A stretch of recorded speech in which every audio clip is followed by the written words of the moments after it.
Μια κυρία στο Παρίσι πριν από λίγα χρόνια μου έλεγε ότι δεν τολμούσε να απαγγείλει την προσευχή αυτή μετά τα λόγια «Ελθέτω η βασιλεία σου». Φοβόταν τόσο πολύ, ώστε αν έλεγε στο Θεό έντοιμα «Γεννηθείτε το θέλημά σου», τότε όφιλε να δεχθεί όλα όσα συμβαίνουν στη ζωή της, με την ετοιμότητα να τα υπομένει χωρίς γογγισμό, χωρίς μικροψυχία και τα παρόμοια.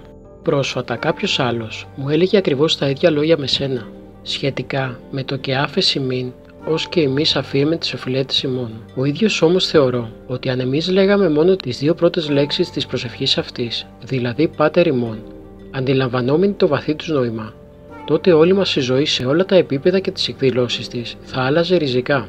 Αν εγώ είμαι ιός του άναρχου πατρός, σημαίνει ότι βρίσκομαι έξω από την εξουσία του θανάτου. Σημαίνει ότι δεν είμαι δούλος, αλλά κύριος, κατ' εικόνα της κυριότητος του ίδιου του Θεού. Σημαίνει ότι αυθεντικά είμαι ελεύθερος με τη μοναδική αληθινή έννοια της ελευθερίας.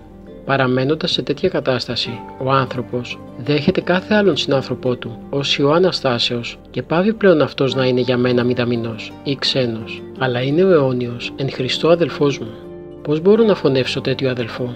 Αλλά μαζί του, ούτως ή άλλως, συναντιέμαι στην αιωνιότητα, έξω από την οποία είναι αδιανόητη η ύπαρξη, ακόμη και του ίδιου του χρόνου.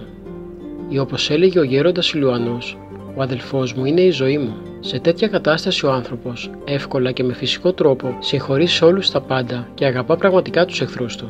Αλλά την αληθινή αυτή ευαγγελική κατάσταση κατορθώνουν μόνο όσοι πραγματικά πιστεύουν. Η προσευχή που απορρέει από τέτοια παιδική πίστη αμεσότητας αποκαλύπτει στον άνθρωπο άλλους ορίζοντες, μπροστά στους οποίους όλα τα υπόλοιπα στερούνται νοήματος.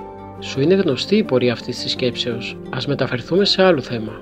Αν ο άνθρωπος δεν πιστεύει στην Ανάσταση, αν η μικρή αυτή και ελεηνή ζωή είναι μοναδική για αυτόν και μετά από αυτήν καταλήγει σε πλήρη εκμηδένιση, πώς μπορεί να συγχωρεί εκείνους που τον βλάπτουν στη φτώχεια του? Υπερασπιζόμενος τον εαυτό του από τα πλήγματα, μισεί τους εχθρούς, αποστρέφεται κάθε άνθρωπο που τον εκβιάζει. Ακόμη χειρότερα, θέλει στη μηδαμινότητά του να δοκιμάσει τον εαυτό του ως δεσπότη και ισχυρό, και έτσι φτάνει στην εγκληματική βία εναντίον του αδελφού του.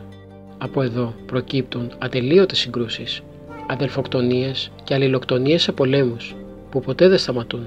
Και κατά τη συνείδησή μου, η μοναδική οδός προς την αυθεντικά διαφανή και αληθινά ανθρώπινη ειρήνη είναι να γίνει όλη η ανθρωπότητα κατ' εικόνα του ανθρώπου Χριστού.